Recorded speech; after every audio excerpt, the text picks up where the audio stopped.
সাম্প্রতিক সময়ে শাহবাগে জাতীয় সঙ্গীত গাওয়াকে কেন্দ্র করে যে ঘটনাটি অপ্রীতিকর যে ঘটনাটি ঘটেছে, অর্থাৎ জাতীয় সঙ্গীত পরিবেশনে বাধা দেওয়া হয়েছে, তারই প্রতিবাদ স্বরূপ আজকে আমরা সরকারি ব্রজমোহন কলেজের সাধারণ শিক্ষার্থীরা তারই প্রতিবাদে বিএম কলেজের কেন্দ্রীয় শহীদ মিনারে সমবেত কণ্ঠে জাতীয় সঙ্গীত দিয়েছি। এবং আমরা বিশ্বাস করি যে আমাদের জাতীয় সঙ্গীত, আমাদের জাতীয় পতাকা আমাদের অস্তিত্বের লড়াই, এবং এই জাতীয় সঙ্গীত জাতীয় পতাকার উপরে যদি কোনো আঘাত আসে তাহলে আমরা সবাই আবারও এই আঘাতকে রুখে দেব এবং তার প্রতিবাদ জানাবো।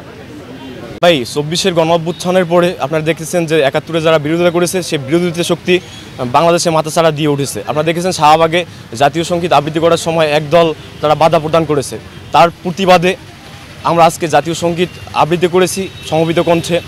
তো আজকে আমরা এখান থেকে একটা বার্তা দিতে চাই, ৭১-এর যারা বিরোধী শক্তি ছিল তাদের যদি দমন না করা হয়, ২৪-এর যারা গণহত্যা চালিয়েছে, ২০০০ ভাইকে শহীদ করেছে, আর ১৯৭১ সালে ৩০ লক্ষ বাদ দিন ভাই, ৩ লক্ষ অনেক বড় একটা সংখ্যা কিন্তু।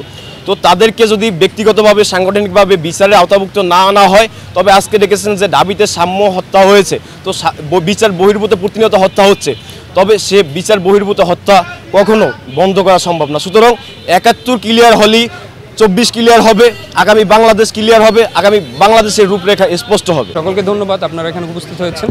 আপনারা সকলেই জানেন সম্প্রতি সময়ে শাহবাগে আন্দোলনের সময় চলাকালীন সময়ে জাতীয় সঙ্গীত গাওয়া হয় এবং সেখানে একদল গোষ্ঠী একদল মানুষ সেটা প্রতিহত করে এবং সেখানে আসলে স্লোগানও উঠে আর কি বিভিন্ন ধরনের, যে গোলাম আজমের বাংলায়। তো আমরা আসলে এই যে জাতীয় সঙ্গীত গাওয়ার মাধ্যমে আমরা খুব সুস্পষ্টভাবে বলতে চাই যে আসলে গোলাম আজমের আসলে বাংলা যে বাংলা বলা হচ্ছে তার কোনো আসলে অস্তিত্ব নাই। তার পরাজয়ের উপরে, তার পাকিস্তান ছিল, তার পরাজয়ের উপরে যে দাঁড়ানো যেটা রয়েছে তার নামই বাংলাদেশ। তো গোলাম আজমের বাংলা বলতে কিছু হতে পারে না, এটা আসলে জাতির সাথে এক ধরনের প্রতারণা এবং হাস্যরস তৈরি করা। আমরা আসলে অভ্যুত্থানে অংশগ্রহণকারী ছাত্র জনতা আমরা ৫ তারিখের পর থেকে দেখেছি যে ২৪কে ৭১-এর বিপরীতে দাঁড় করানোর একটা অপচেষ্টা, প্রত্যেকটা গণ আন্দোলনকে এক একটা গণ আন্দোলনের বিপরীতে দাঁড় করানোর অপচেষ্টা চলমান।